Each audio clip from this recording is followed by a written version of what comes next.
Puluhan aktivis yang tergabung dalam Koalisi Rakyat Sumatera Utara menggugat berunjuk rasa di depan gedung DPRD Provinsi Sumatera Utara. Mereka menuntut berlangsungnya hak angket. Seluruh peserta aksi ini mengenakan pakaian serba hitam dan membawa berbagai spanduk berisi kecaman dan tuntutan untuk memakzulkan Presiden Jokowi.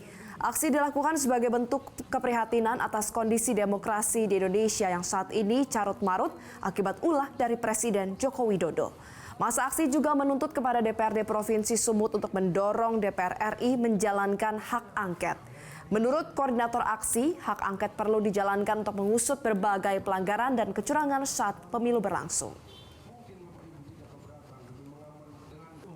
Tapi mungkin nanti akan bersama-sama kita satu barisan untuk dapatkan barisan seluruh. Jelajahi cara baru mendapatkan informasi. Download Metro TV Extend sekarang.